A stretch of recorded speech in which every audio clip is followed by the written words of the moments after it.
Chancellor of this, the biggest Jumla factory and Jute factory of India is Bharatiya Janata Party, and the Chancellor of this university, the WhatsApp university which propagates all this nonsense, is Prime Minister Narendra Modi himself. What I found amusing are the white lies of Honorable Prime Minister, clearly fabricated, and I think he should start writing scripts for movies. He'll make a great storyteller and a great story writer. This Prime Minister is so inconsistent. He says on the one hand, BRS has funded Congress in Karnataka, and he says that he has not allowed us into NDA. हमें कोई पागल कुत्ता ने काटा है क्या कि NDA में हम जाके शामिल हो जाएं? आज पूरे के पूरे पार्टी आपको एनडीए को छोड़ के बाहर जा रहे हैं। आपको अगर आप देखेंगे, शिवसेना छोड़ के गई है आपको, जनता दल यू आपको छोड़ के गई है, तेलुगु देशम आपको छोड़ के गई है, शिरोमणि अकाली दल आपको छोड़ के गई है। साथ है कौन आपके? सीबीआई, ईडी, आईटी, इनके अलावा है कौन आपके एनडीए में? आज प्राइम मिनिस्टर ये मानते हैं अपने आप को कि वो बहुत क्लीन आदमी है और बाकी पूरा दुनिया करप्ट है। प्राइम मिनिस्टर को मैं याद दिलाना चाहता हूं, क्या हो गया हिमंत बिस्वा शर्मा पे जो केस था, आपके पार्टी में शामिल हो गए, केस गायब। हमारे यहाँ के जो एमपी है सीएम रमेश और सुजना चौधरी, उन पे आरोप लगाए, केस भी लगाए, ईडी, सीबीआई, आईटी, क्या हो गया केसों का? नारायण राणे पे केस क्या हो गया? ज्योतिरादित्य पे, सिंधिया पे जो केस थे आपके साथ शामिल होने के बाद क्या हो गया?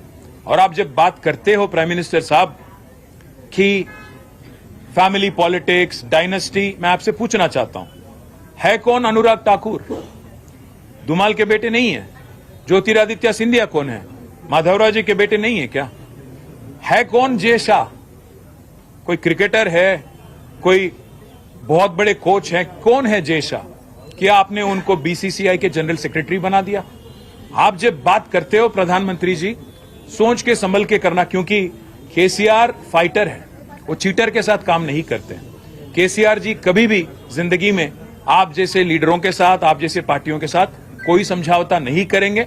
हम पूरे विश्वास के साथ ये कहते हैं, हम कोई दिल्ली के गुलाम नहीं है, हम गुजरात के गुलाम नहीं है, दिल्ली के गुलाम नहीं है। हम तेलंगाना जनता के आशीर्वाद से आज तेलंगाना में 2 बार चुने गए, डेमोक्रेटिकली इलेक्टेड गवर्नमेंट हमारी है। अगर आपको लगता है कि आपके डराने से, आपके चिल्लाने से, आपका गला फाड़ फाड़ के बोलने से लोग यहाँ पे बहक जाएंगे और एक बहकावे में आएंगे, तो आपकी नादानी है। और एक बात भी मैं कहता हूं, उन्होंने ये भी कहा कि हमारे चीफ मिनिस्टर ने उनके पास जाके परमिशन लिया कि मुझे चीफ मिनिस्टर बनाना था। मैं प्रधानमंत्री जी को याद दिलाना चाहता हूं, अगर हमारी पार्टी की कोई फैसला अगर लेना है तो हमारे पार्टी के विधायक लेंगे, हमारे पार्टी के पॉलिट ब्यूरो लेंगी। आपसे नो ऑब्जेक्शन सर्टिफिकेट लेने की क्या नौबत आ पड़ी है? हमें कोई फर्क नहीं पड़ता कि मोदी या बीजेपी क्या मानती है, क्या किसको देखना चाहती है। यहाँ पे तेलंगाना जनता आज केसीआर जी को तीसरी बार मुख्यमंत्री बनाने के लिए, चुनने के लिए तैयार है। आप कितना भी गला फाड़ लें, कितना कुछ भी बोल लें और कितने भी झूठ बोल लें, जितने भी सफेद झूठ आप बोले, आप कुछ भी नहीं कर पाएंगे। और मैं आज चैलेंज करता हूं बीजेपी को, पिछली बार जो चुनाव हुए थे तेलंगाना में 2018 में, आपके 105 विधानसभा के कैंडिडेट की डिपॉजिट जब्त हो गई, जमानत जब्त हो गई थी।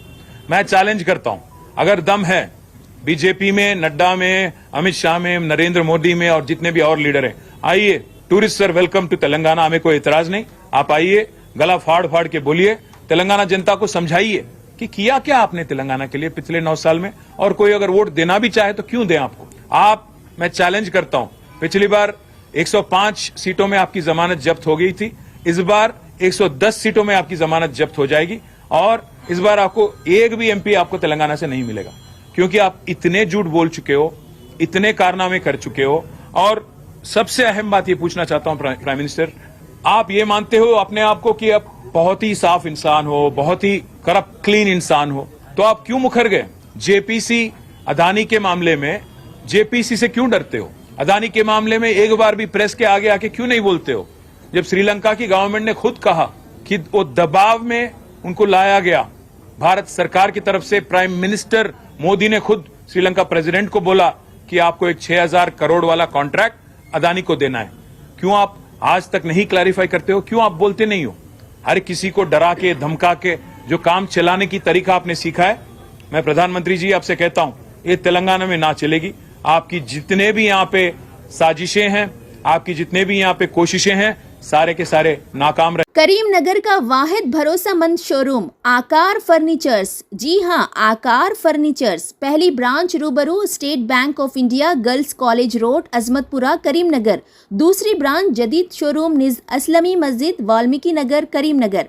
अगर आपके घर को मजीद खूबसूरत बनाना चाहते हो तो आज ही तशरीफ लाइए। फर्नीचर्स की दुनिया में 30 साल तजुर्बा और हैदराबाद में ज़ाती मैन्युफैक्चरिंग शोरूम, जिसमें ऑर्डर पर आपकी ख्वाहिश के मुताबिक फर्नीचर तैयार करते हुए मुनासिब कीमत पर फरोख्त किया जाता है। आकार फर्नीचर्स करीमनगर, जिसमें हम अक़साम के मुख्तलिफ कलर्स में और नित नए दिलकश डिज़ाइन में sofa sets, sofa cum beds, wooden beds, fancy beds, dining table, office के लिए कुर्सियां, अलमारियां दस्तयाब है। तो सीधे चले आइए आकार फर्नीचर्स।